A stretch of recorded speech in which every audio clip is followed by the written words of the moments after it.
So here we're back in the land of SPQR. This is the Battle of Ticinus River. It's from the Equus series, SC3I.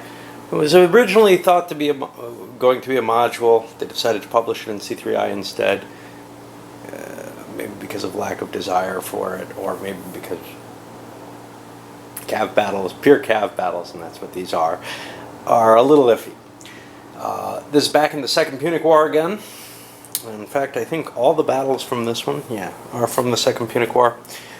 As far as I can tell, that's where I'm caught up, except for the road to Beneventum, which I may just not play unless I really, really want to.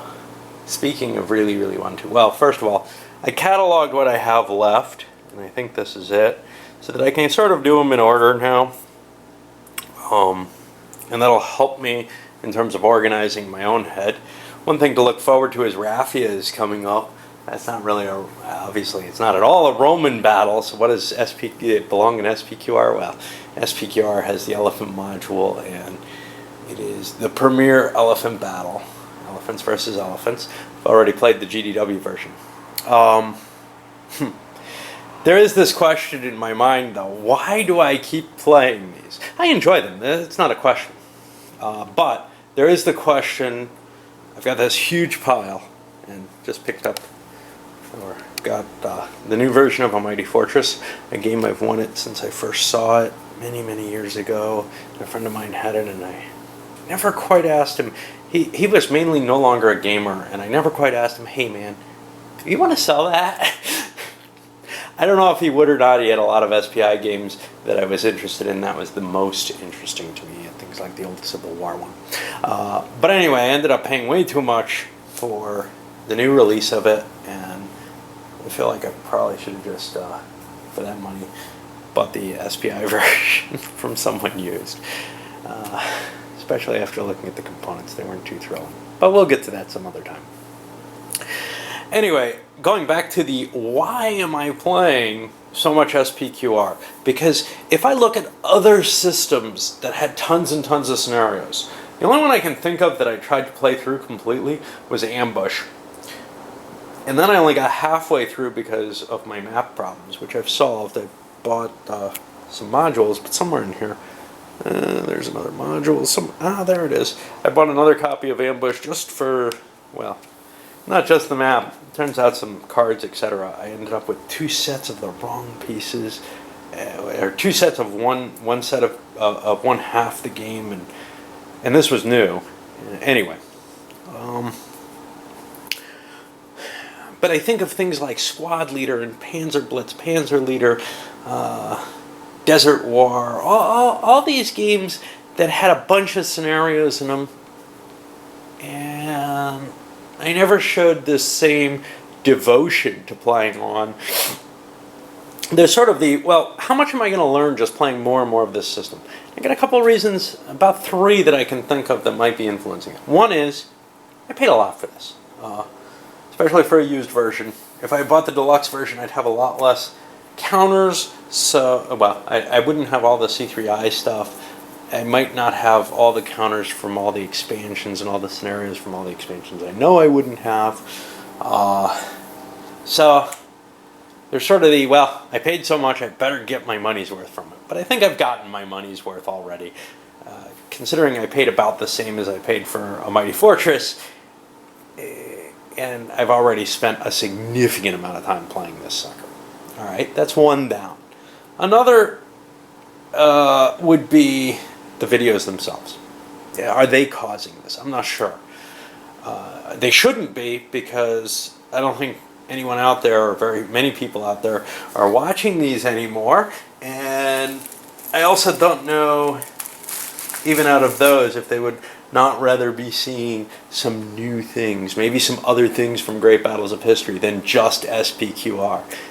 Okay? And, there's a third one. I don't remember what the third one is. There's certainly a general sense of, yes, the fact that they're historical.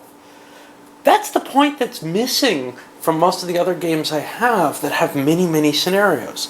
And those that have many scenarios, things like Europa Universalis, Well, those scenarios are sort of contained in a campaign game, so I didn't go play all the scenarios. I said, I'll play the campaign game. Scenarios may be interesting in and of themselves, as might certain periods, in a way that the campaign cannot even be, because of its special circumstances that surround each of the campaigns and each of the scenarios.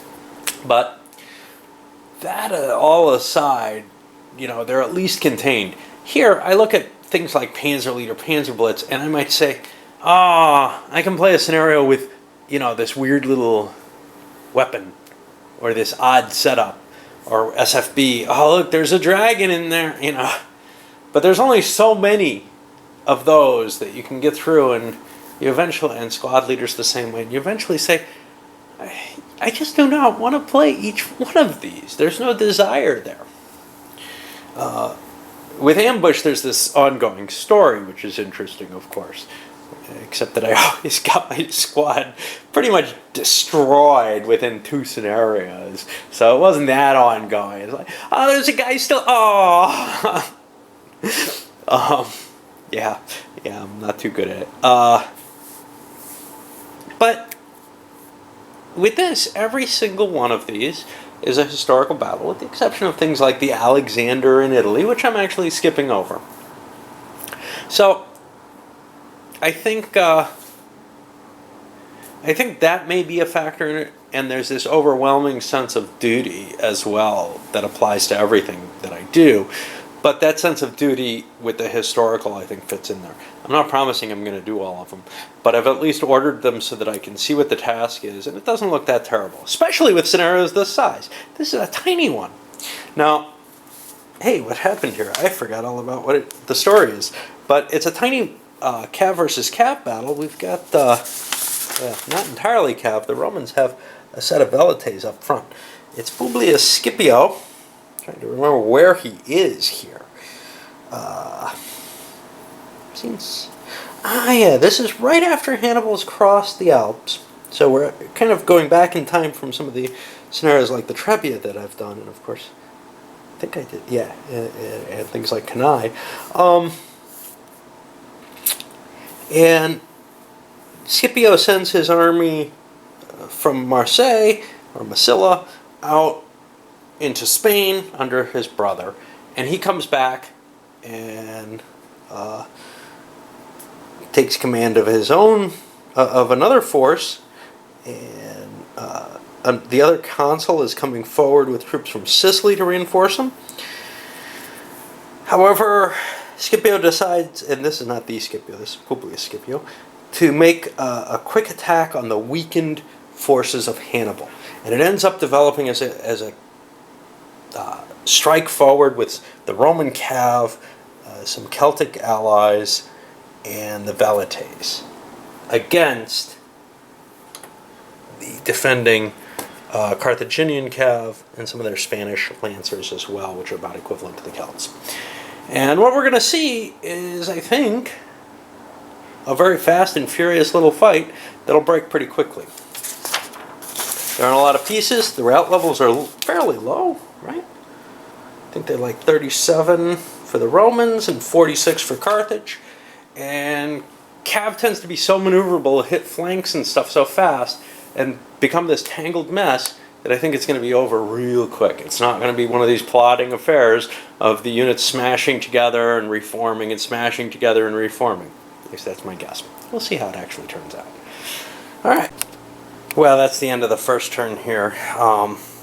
Knowing what I do about infantry and cav, I was able very quickly, velites are very maneuverable, to throw together a quick little squarish formation. There's nothing else that those infantry are good for.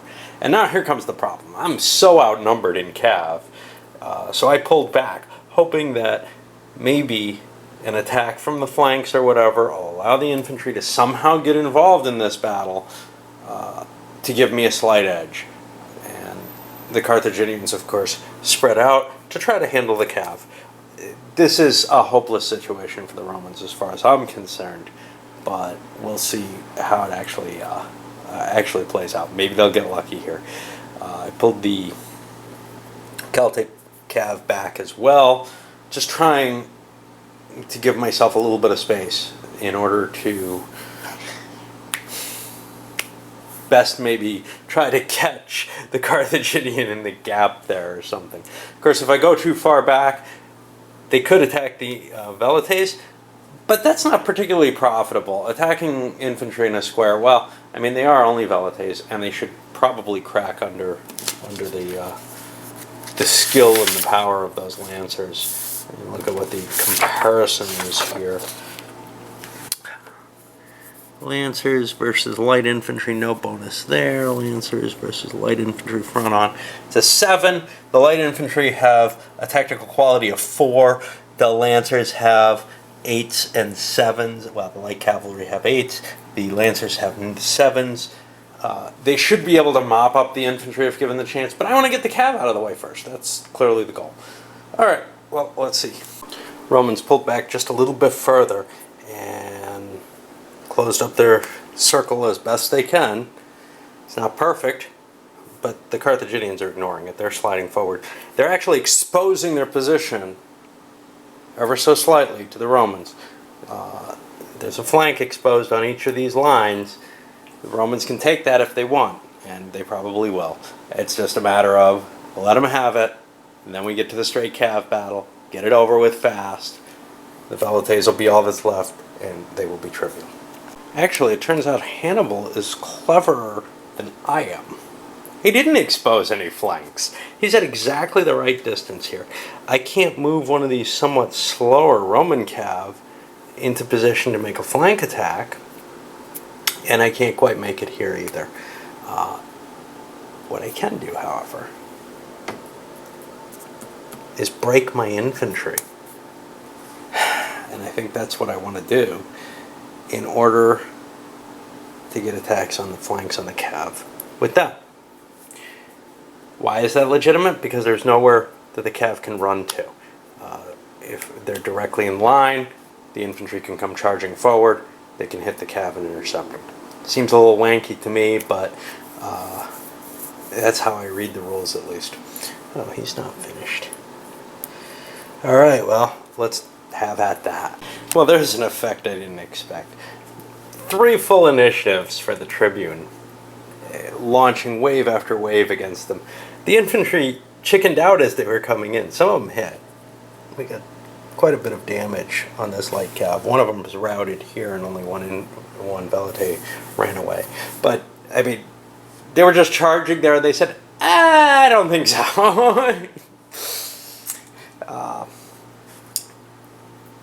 Thought about trying to trump them, but to me that's the way to lose the battle. Right now it still looks pretty good. It's just a matter of, well, I got to rally a couple of cav units, but beyond, and I've got Hannibal. Hannibal can rally anything, right? Just about. And I've still got the Roman cav to deal with. I'm going to let the infantry do what it can do, and I still feel that Hannibal has an advantage with horses. We'll see. And now the Romans were able to launch their cav, and they actually were able to get a flank attack. I'm not sure why I thought they weren't.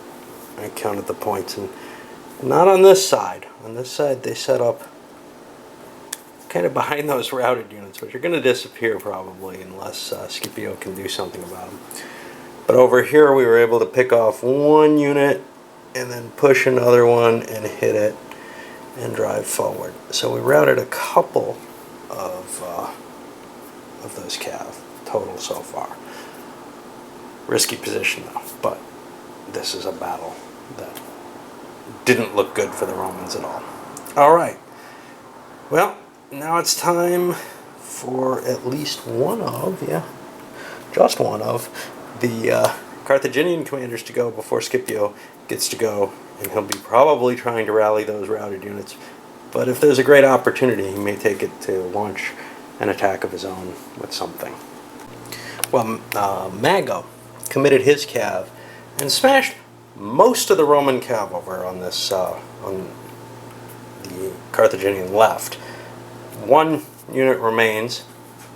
The rest are dead, along with the Celtic. and a hapless Velite that got caught. However, that's a lot of pursuit. So he doesn't have a lot left. Right now he's got 1 unit. He's gone off the map to go bring his pursuing forces back into play. But he's got not a tremendous cav force over there. However, we have Hasdrubal and Hannibal over here commanding the Lancers still, and whatever comes back of the Numidians. So that should still be pretty potent. It's just, it seemed best to bring Mago off board to go try to regroup his cav. Over here, Scipio went in, rallied these Velites for whatever good that is, and recovered some of the strength points across his forces. Now we've got 2 big units left. We got the Iberian or Spanish cav, and we've got the Numidian as well. So I don't know, how much. This is probably going to be over pretty quick. Well, Mahrabal launched his cav, got and pushed them, taking cohesion hits in order to get additional attacks in, and just smacked that cav around. And see how many have withdrawn, have gone pursuing cav off the field.